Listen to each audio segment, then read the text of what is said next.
Hi, my name is Claire Sekafetz, and I'm the volunteer coordinator for LSS at Central City Lutheran Mission. I came here many years ago as a volunteer through my church. I had a friend who was serving Sunday night suppers here, and she invited me to come along. And when I walked in the door, although I was afraid, I had not been exposed firsthand to homelessness, and I was quite afraid. I came in and I thought, I'm here, I should do something.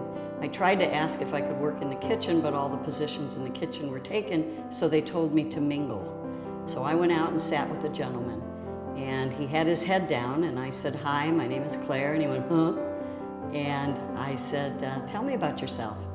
And he kept chewing and eating with his head down, and we talked for about 20 minutes, and he told me everything he could fit into that between bites of food.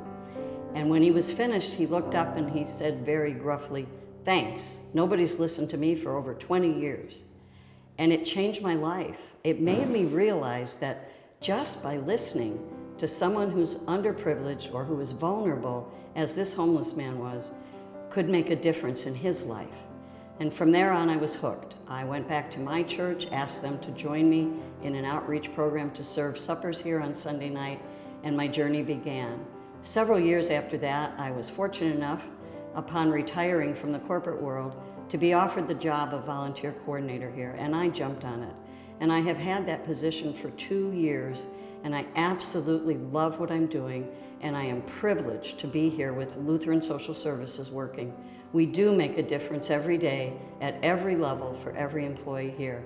And it's a very proud time in my life to say that I finally have a job that matters. My backstory, though, is unusual.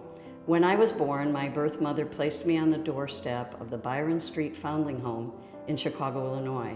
And back in the 40s, that's what orphanages were called, foundling homes. And I lived in that home for 2 years. And one day, a man and a woman came to look at the children, and the man who eventually became my father told me that I was the prettiest girl in the bunch, and they adopted me.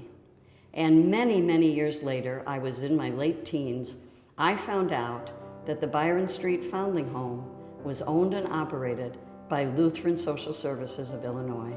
And here I am, privileged to embrace, equip, and empower people, as that home did for me, for Lutheran Social Services of Southern California.